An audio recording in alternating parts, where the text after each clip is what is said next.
Pessoal, boa noite.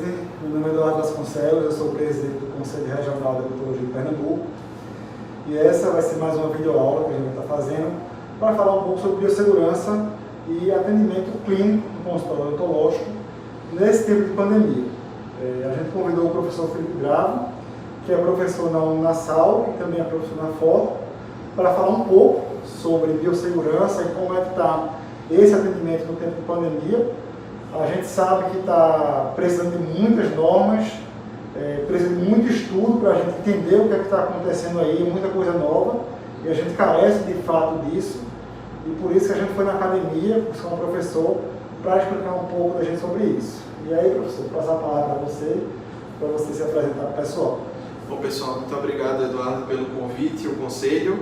É muito interessante que a gente esteja aqui falando, né, sobre biossegurança e trazendo um pouquinho para vocês essa nova dinâmica de protocolos odontológicos. O dentista, historicamente, já foi um profissional muito preocupado com biossegurança, né, pelo risco de contaminação que a gente tem, tanto para a nossa equipe quanto transmissão entre pacientes, a infecção cruzada. E a gente agora está ficando mais criterioso ainda. Então, tem alguns passos que são específicos que a gente quer passar hoje aqui para vocês, que devem ser feitos. Os estudos ainda, muitas vezes, são inconclusivos, a gente não consegue ter um resultado padrão que possa servir de modelo especificamente, as coisas podem mudar um pouco, mas o que a gente queria passar aqui é para que nesse retorno aos atendimentos a gente consiga fazer da maneira mais segura possível e trazer um pouquinho mais de segurança também para vocês, profissionais de odontologia. É isso, eu acho que a primeira coisa que a gente vai falar agora é sobre equipamento de proteção individual. O que é necessário, o que é o básico para a gente poder começar a atender. E aí a gente vai paramentar para mostrar o que tem que ter basicamente para iniciar a atendimento odontológico. Isso aí. A grande mudança, né, que a gente teve com relação a essa paramentação foi basicamente a nossa proteção facial, né, o escudo facial, o face shield. A máscara que a gente já deveria utilizar há muito tempo, né, porque a máscara cirúrgica ela apresenta falha de vedação, então a máscara N95 ou a PFF2 e a proteção da nossa vestimenta, né, o cuidado que a gente tem com a roupa, né, de utilizar um capote para que entre atendimentos a gente elimine a chance de contaminação entre pacientes e para a nossa equipe. Então, com relação à paramentação, alguns pontos básicos, alguns cuidados adicionais que a gente vai mostrar para vocês agora. Então, pessoal, após falar sobre a questão do uso dos EPIs, a gente vai falar agora um pouquinho sobre como é que é o fluxo dentro do consultório odontológico. E aí tem várias dúvidas de como é que deve ser esse fluxo. O professor Felipe explica para a gente como é que deve ser esse fluxo minimamente para funcionar no consultório odontológico. Eduardo, acho que a grande preocupação que a gente tem que ter dentro do ambiente de consultório, né, é remover todo e qualquer objeto, né, que possa, de certa maneira, contaminar o profissional e o paciente. Então, a gente tinha a mania de utilizar lixinhos descartáveis, né, ou porta-algodão. Então, tudo isso aqui tem que ser removido da bancada, não deve mais ficar, tá? Nem lixo, nem porta-algodão ou porta-gaze, né, e muito menos alguma coisa relacionada ao papel que possa ser reaproveitado entre um tratamento e outro. Uma das grandes discussões tem sido com relação às barreiras plásticas, né, se devem ser realizadas ou não. Esse filme de PVC. No filme de PVC. Mas no nosso entendimento, eu acho importante que a barreira continue sendo utilizada, porque ela serve como uma proteção mecânica para fluidos, para sangue, e é óbvio que essa barreira ela tem que ser removida entre pacientes. Então não adianta colocar a barreira e passar o turno todinho de atendimento só desinfectando. Não, colocou a barreira, pós-atendimento removeu, limpou todo o equipamento, né, onde a gente porventura tenha tocado, onde o paciente tem estado, e posteriormente a gente promove uma nova barreira para minimizar o risco de fluido, de contaminação por fluido, onde a gente pega principalmente, né, então, na aba do foco, do refletor, na seringa tríplice, né, onde a gente deve proteger também com o canudinho descartável e com as barreirinhas plásticas para evitar esse tipo de contaminação. Então, no nosso entender, continua sendo utilizado, mas, claro, sendo retirado, né, e trocado a cada paciente. Certo. E aí uma dúvida minha de trabalho com um clínico geral no consultório, aquela paleta de resina que eu tenho lá, 23 resinas, várias cores, várias opacidades. Acabou-se isso. Não tem mais Não isso. tem mais, né? De ficar mostrando resina, mostrando de creme dental, tá? Nada disso na bancada. A bancada do dentista agora está livre de qualquer tipo de utensílio que possa eventualmente ser difícil de realizar a desinfecção. Quer dizer que quem é odontopediatra, então, as criancinhas não tem mais. O ideal é que não tenha, né? Então aqueles bichinhos que ficam presos, onde a gente não consegue descontaminar, devem ser removidos do atendimento. Infelizmente, a gente vai ter que encontrar outras maneiras para deixar as crianças mais tranquilas no consultório. Estou falando as dúvidas que eu tenho, porque que eu escuto muito dos colegas falando no dia a dia que está na clínica. Câmara intraoral. A gente tem que usar o plástico ali protegendo ela para quando está usando. Exatamente. Mas se eu for limpar com álcool a câmara intraoral, eu vou queimar a luzinha LED dela. Como é que eu faço para descontaminar uma câmara intraoral? Pois é, a grande questão de tudo que a gente pega, né, principalmente caneta de alta rotação, micromotor, é que a gente tem mania de, para terminar o atendimento, passar apenas um álcool 70 em cima. E o álcool 70 ele não vai funcionar onde tem a matéria orgânica. Então eu devo desinfectar até com água e sabão antisséptico ou com um quaternário de amônio, por exemplo, que a gente já utiliza no consultório odontológico. Então eu vou realizar essa limpeza para tirar o resto de matéria orgânica. Posteriormente a gente vai utilizar o álcool a 70% para que eu possa finalizar a minha descontaminação. A questão das câmeras intraorais, elas são um desafio, né? Porque eu tenho naquela região da lente uma área muito difícil de ser limpa.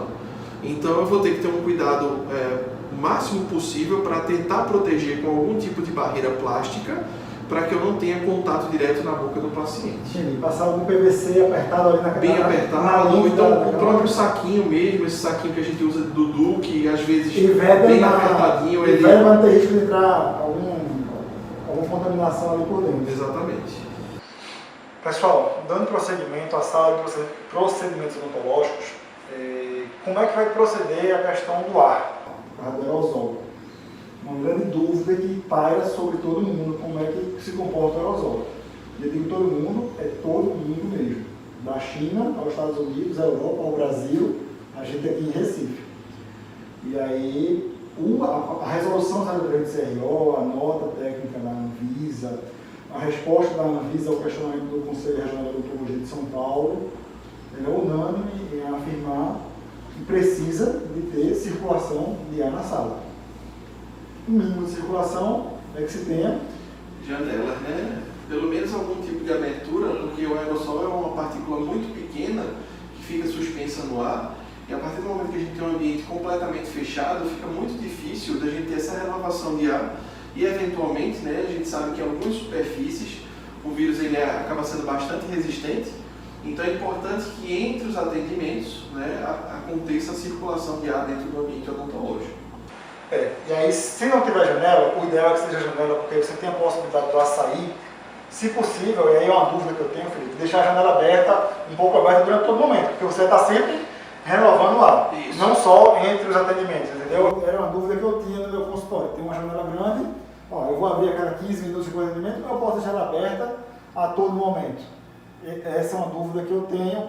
Eu procurei informações, de fato, não tem evidência científica. E é um termo que está muito batido, mas tem que ser batido mesmo. Tem que ter evidência científica para você cravar alguma informação. Verdade. Não tem. Assim, eu acho interessante que se você tiver uma abertura, né, que essa janela ela fique aberta durante o atendimento, né, deixa o ar um pouquinho mais frio, principalmente agora com essa paramentação da gente, né, o calor acontece, mas é importante que exista essa renovação contínua do ar. Se o ambiente, pessoal, não tiver janela, o indicado é que tem um sistema de exaustão de ar, tá certo? Seja esse sistema de exaustão instalado na parede, seja ar-condicionado com um sistema de exaustão e com filtro, enfim, algum sistema de exaustão certificado. E tem empresas que instalam isso com certificação para bactérias e vírus, não só com relação ao coronavírus, tá? Com outras certificações para outros vírus e outras bactérias. Tem normas que são estabelecidas para isso. Como é que está o papel do Conselho Regional com relação à fiscalização disso? O Conselho fiscaliza em cima de normas. O Conselho vai fiscalizar em cima do que Eduardo acha em cima do que o Felipe acha, em cima do que você acha. Ele vai se ficar em cima de norma, e a norma ela vem do que a ciência está aí dizendo do que é biossegurança, do que expõe o profissional a risco, do que expõe o paciente a risco. Tá? E nesse momento o que tem de norma é a resolução 03/2020, eu aconselho que todos leiam ela, tá certo?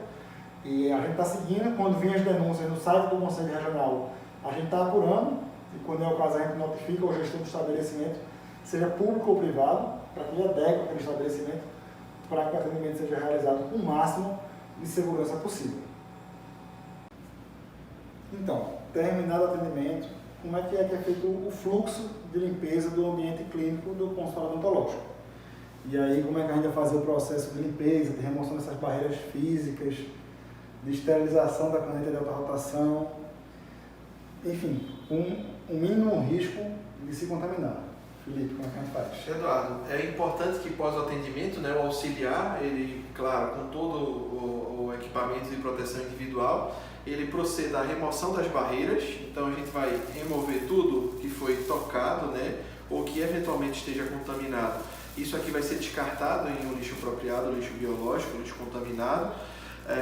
E é importante que todo o material de atendimento seja colocado dentro de um recipiente com as paredes rígidas e que tenha tampa, porque dependendo do ambiente onde o auxiliar vai levar para realizar o processo de desinfecção e esterilização, a gente não tem o risco de contaminar outras pessoas nesse trajeto, né? Aqui então ele colocou todo o material contaminado dentro do recipiente. O recipiente eventualmente pode já estar dentro com um líquido, né, com o detergente enzimático, mas também isso pode ser feito dentro da central de esterilização. Tampou o recipiente e aí ele vai colocar para que dentro da central de esterilização o material ele seja processado. Felipe, na resolução 03/2020 do Conselho Regional, a gente fala da obrigatoriedade de se esterilizar a caneta de alta rotação e o contraângulo a cada atendimento. A gente sabe que isso é uma necessidade, porque a gente vai estar fazendo uma cirurgia, a gente vai estar fazendo um preparo em tecido orgânico, tem um risco de contaminação. A gente não está falando aqui só da questão do Covid-19, a gente está falando de outras situações. O Covid ele veio mostrar, assim, para toda a categoria, a necessidade de realmente trabalhar com uma caneta de alta que tenha um cuidado da esterilização. E eu queria que você mostrasse para a gente como é que isso vai funcionar.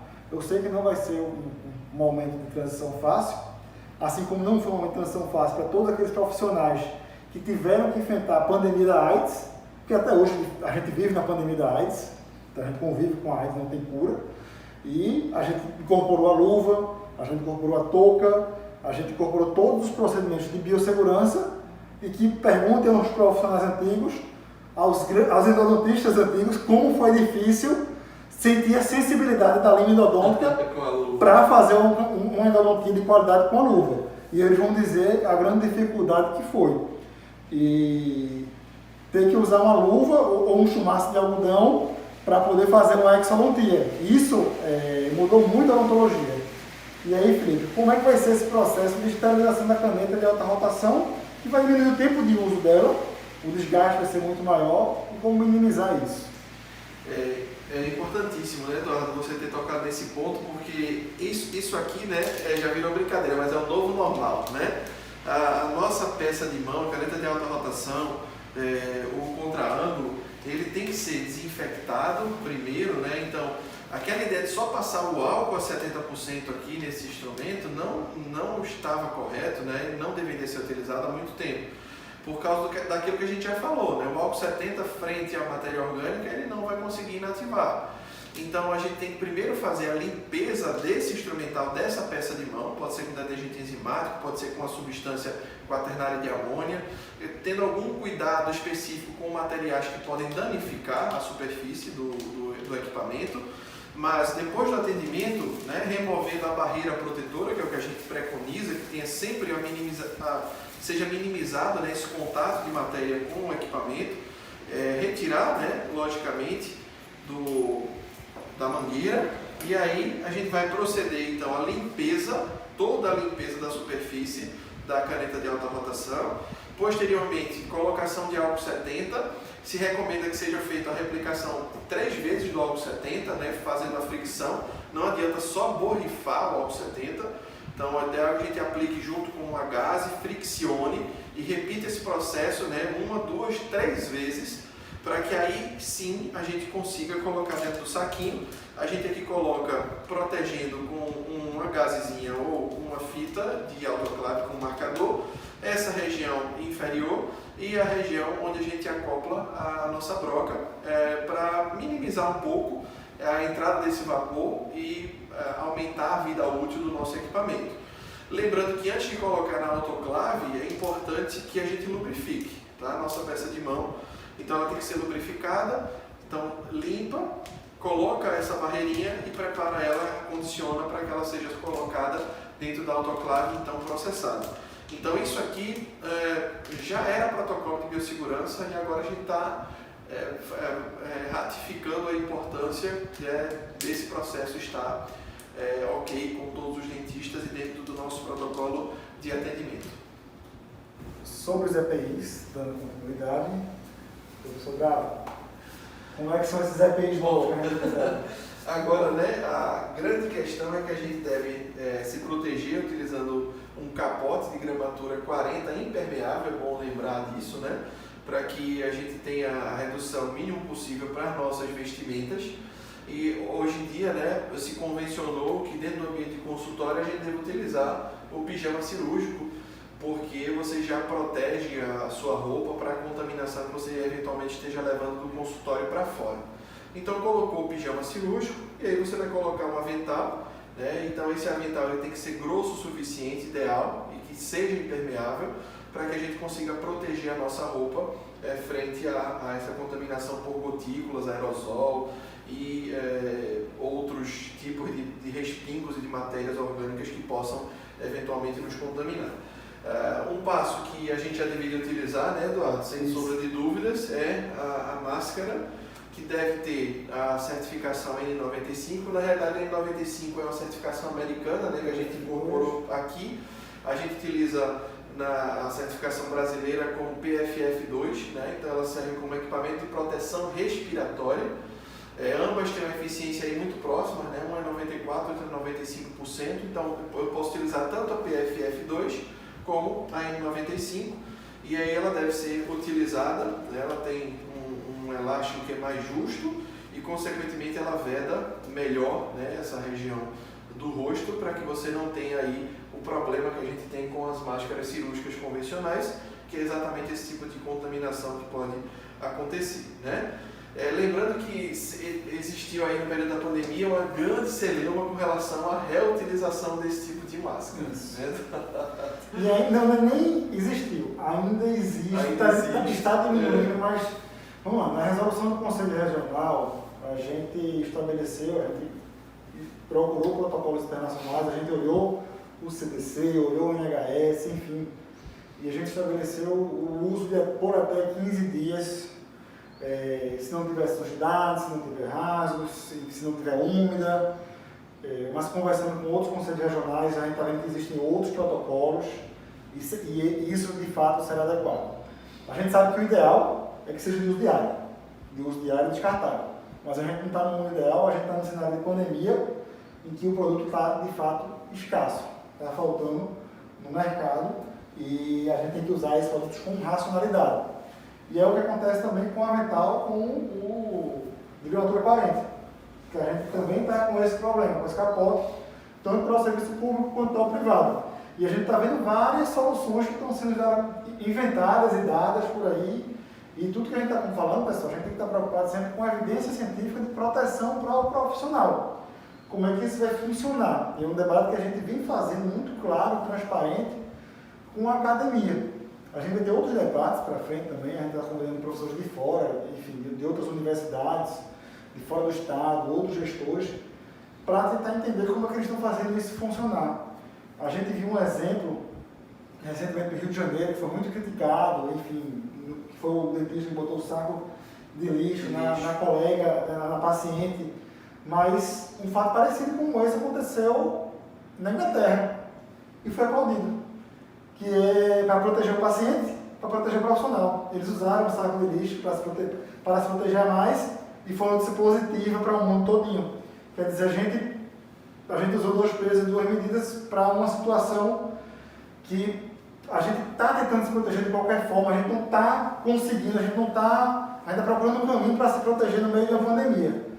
E aí, que caminho é esse? Já no início vieram sugerir, e eu inclusive comprei também, um avental de plástico que disseram que você pode descontaminar o jaleco de plástico passando álcool como se fosse uma superfície de um protetor facial.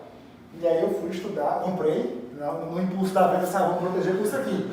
O avental grosso, impermeável, muito bom. Eu comprei no impulso da venda. E depois eu vi que não serve. Isso.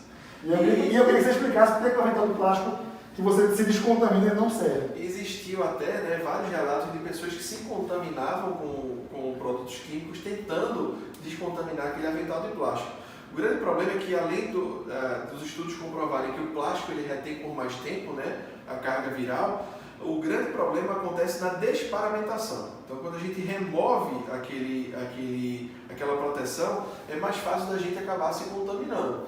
E não existe solução nenhuma que consiga desinfectar aquela vestimenta de plástico. Tem a possibilidade da capa de chuva. Existe a possibilidade da capa de chuva, é um tipo de barreira que até se pode utilizar, mas existe o mesmo problema da desparamentação. Então, se porventura for utilizado, né, pelo menos alguém tem que vir por trás para poder cortar aquela capa, né, para que ela saia como o capote ele sai. E tendo um cuidado adicional exatamente para não se contaminar nesse momento em que você esteja se desparamentando. Porque lembra que aqui é um plástico, vão ficar os pingos, enfim, a gente trabalha com aerosol, então vai ter respingo para todo lado. E além da possibilidade do respingo escorrer pelo plástico, né? Então, e aí vai contaminar sua roupa. Existe essa grande preocupação.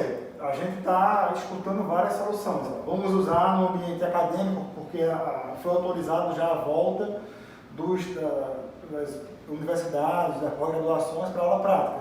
E aí, como é que os acadêmicos vão fazer cada atendimento? Como é que os professores vão funcionar cada atendimento? Vão botar o avental e por cima um capote plástico descartável. Não, tem que usar o TNT e trocar. Enfim, como é que vai funcionar isso? Eu também escutei um debate sobre, o ambulatório de atendimento odontológico tem que ser comparado ao ambulatório de enfermagem. O profissional ele entra para realizar atendimento, se paramenta, realiza o procedimento. Quando ele for sair do ambiente, ele se desparamenta para poder sair do ambiente. E aí surgiu o debate, mas o aerosol do ambiente odontológico é diferente do ambiente ambulatorial. Mas o ambiente ambulatorial é 100% fechado, não tem a saída do ar. Quer dizer, tudo isso ainda carece de evidência científica para você cravar uma resposta absoluta. Eu estou falando isso com muita clareza para vocês, porque eu vivo esse embate diariamente num conselho regional, no meu consultório. Felipe Bravo, ele vive esse embate na universidade, com os alunos, e todos os professores, eu imagino a dificuldade que vocês estão tendo para poder... São muitas cabeças pensantes, né, para a gente poder chegar num denominador comum, até porque a gente ainda não tem nenhum protocolo 100% seguro e aceitável. Então, a gente está pensando na melhor maneira disso acontecer. O que as universidades acabaram se adaptando é exatamente essa questão dos vestiários, né, onde para o ambiente de clínica já tem esse cuidado adicional com a vestimenta, né, para utilizar o pijama cirúrgico, mas ainda grandes debates acontecem porque você tem um ambiente com vários atendimentos e que você tem um risco potencial de contaminação. Então, o que a gente está trabalhando ainda hoje em dia, né, o ideal, claro, seria a troca do capote, mas como, infelizmente, também a escassez da gente conseguir até a matéria-prima, né, dos capotes impermeáveis, o custo ele eleva de maneira absurda. Então, a gente pensa sempre no profissional que atende por um procedimento, né, que recebe um pouco menos por procedimento e que tem que ter essa preocupação com biossegurança. A gente tem que pensar em tudo isso, né, em como a gente realiza esse nosso procedimento. E aí a capa plástica ela acaba servindo como alternativa, mas lembrando que tem que ser utilizada da maneira ideal. Descartando a cara. Sempre descarta. E o plástico não tem jeito, tá? Usou, descarta, porque não tem... E o avental também, né? O avental TNT também tem que ser descartado a cada atendimento, tá? Não existe essa de tentar reaproveitar para utilizar em outro atendimento. Aqui é o uso único. Usou, descartou, tá? Aqui não tem jogo. Eduardo, é bom lembrar também para o pessoal a questão da certificação do Inmetro, né? Nas máscaras protetores respiratórios. Foi importante você falar disso, pessoal. A fiscalização do Conselho durante esse período de pandemia, recebeu algumas denúncias sobre as máscaras que estavam sendo fornecidas por alguns serviços. Importante frisar que sempre que a máscara vier com o selo do Inmetro, fica muito difícil qualquer questionamento. É uma certificação do Inmetro, não tem como questionar a empresa, a não ser que seja um selo falsificado, e aí é um problema sério de polícia mesmo. Mas veio com o selo do Inmetro, está certificado. Quando não vier com o selo do Inmetro, aí sim, aí você não usa, você desconfia, porque não tem como garantir a procedência dela. A Anvisa divulgou uma lista de máscaras PFF2 N95 que foram rejeitadas, tá certo? Essa lista está disponível online no site da Anvisa e com certeza já deve ter sido atualizada, porque uma necessidade que o Brasil teve de importar, vieram vários lotes, e vários lotes foram reprovados, de várias marcas. E aí, muito cuidado quando for comprar um material, porque às vezes a gente tem que comprar o mais barato, Isso. no volume, e é aquela massa, né? Barato Que sai caro. sai caro para a nossa saúde e para a saúde do paciente. Porque o filtro respirador facial, além de proteger a saúde da gente, protege a saúde do paciente. Porque a gente está respirando ali, ó, em cima do paciente que está de boca aberta. Exatamente. Aí, já pegando o gancho, é importante lembrar que ele não pode ter a válvula, né? Porque a válvula ela permite que aconteça o escape, né, de dentro para fora, né? Não de fora para dentro. O dentista está protegido, mas a válvula pode eventualmente contaminar as pessoas da equipe, né? Se você está com uma máscara com válvula, isso auxilia também. Qualquer um pode estar contaminado e assintomático e contaminando o paciente ou outra pessoa. Né? Então é importante lembrar disso para evitar o uso da válvula. Bom, a famosa máscara facial, o escudo facial, o face shield, né? Acho que é uma barreira muito interessante de proteção. Já existia, não é novidade para a gente, isso aqui já existia há muito tempo, mas a gente tem uma certa resistência por causa do desconforto, né, para utilizar, mas é importantíssimo porque ela funciona como uma barreira, uma proteção exatamente para que eu não tenha respingo para a minha máscara, para o meu óculos, para o meu rosto. Então ela serve como uma proteção adicional aí, frente aos atendimentos odontológicos, e hoje em dia a gente considera isso aqui um equipamento essencial para o atendimento que produza, né, o aerossol e as gotículas, para que a gente possa se proteger. O cuidado também tem que ser que quando você terminar o atendimento, para fazer a limpeza de contaminação com água e sabão, em algumas máscaras elas não aceitam que você utilize álcool, porque o álcool ele vai acabando por estragar o acrílico. Então essa descontaminação vai ser feita com um detergente, né, e um pano úmido, para que você possa reutilizar. Ter cuidado quando ele tiver essas partes aqui com algum tipo de espuma ou tecido, porque geralmente essas regiões elas não são passíveis de serem limpas corretamente. Então é ideal que isso aqui seja removido para que você fique apenas com um aparato de plástico, tá? E deixa eu só falar uma coisa sobre isso. Eu não usava face shield antes da pandemia e passei a usar por causa. Isso. E eu não imagino o porquê eu não usava isso antes. Porque você vê após atendimento como é que fica o spray na frente. E assim, devia ser na formação. Meu filho, você está estudando odontologia, vai trabalhar, vai estudar. Isso aqui, além do face shield, eu estou percebendo a questão do pescoço. Que eu atendo, eu estou todo protegido, eu sinto que o pescoço agora está desprotegido. A questão como é que a gente vai proteger isso aqui, a gente já está estudando como é que vai vir essa proteção. Na época de atendimento necessário para um paciente contaminado, né, tinha aquela vestimenta toda que tinha uma balaclava, né? É isso. E aí ela protege a região do pescoço e a cabeça toda. Existem algumas pessoas que produzem o TNT que já o fazem com a balaclava. Então pode ser uma alternativa também, né, para um paciente que apresenta um risco e precisa ser atendido de urgência. É uma proteção a mais. Se você tem a possibilidade, não for adicionar custo, não for onerar, eu vou tentar adicionar isso à minha rotina, porque eu vi a quantidade de spray de contaminado que é jogado diretamente no rosto, no pescoço, enfim. Perfeito. E por último... a nossa touquinha, aquele gorro, né, que o homem utiliza, né, que só fecha, protege o cabelo e a testa, mas a orelha ela fica descoberta, né? Então existe um grande risco de contaminação.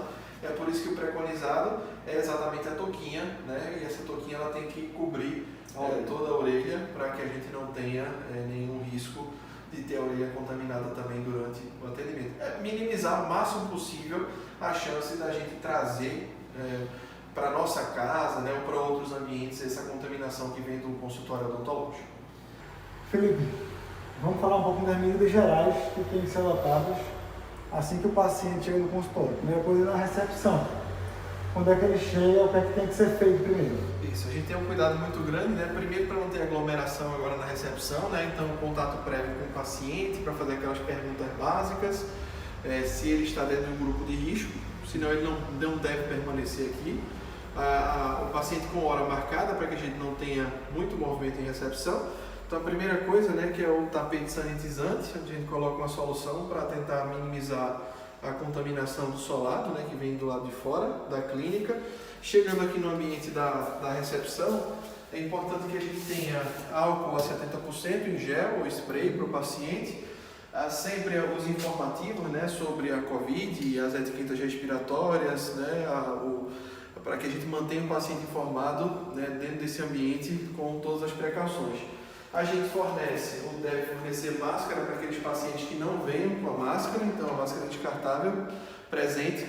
E, Eduardo, uma grande contaminação acontece quando o paciente pega uma caneta para anotar o prontuário, né, ou assinar o prontuário. Então, uma alternativa, né, é encorajar que o paciente utilize a sua caneta, ou então ele utilizou a caneta, ele leva aquela caneta como um brinde. Várias canetas vão embora. Não deixar aqui, né, como um mecanismo de contaminação, né? Certo. E outra coisa importante, eu estou vendo aqui, é o espaçamento que você tem das cadeiras, não foi? Isso, a gente deixa aí pelo menos 1 metro de distância, né, entre uma cadeira e outra, para que os pacientes eles tenham esse afastamento ideal, né? E eventualmente, como a recepção não fica mais com sua capacidade máxima, né, a gente encoraja o paciente a sentar com a distância maior ainda do que uma cadeira lateral a outra.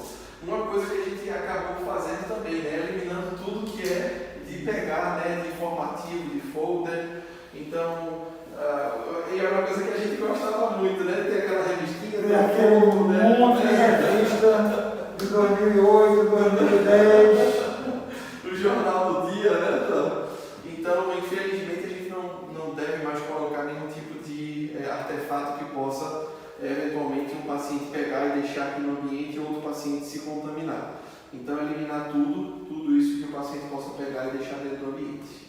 Perfeito. Felipe, é uma dúvida que eu tenho, até no meu consultório, eu acho que vários colegas também têm, com relação a bebedouro e água.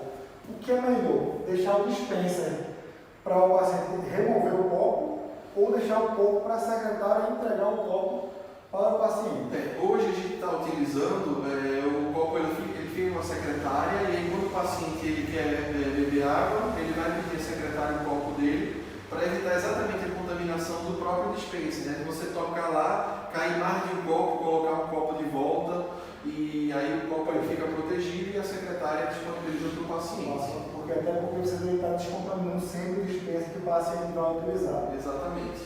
Outra coisa importante, pessoal, acho que tem que ter bem em mente isso.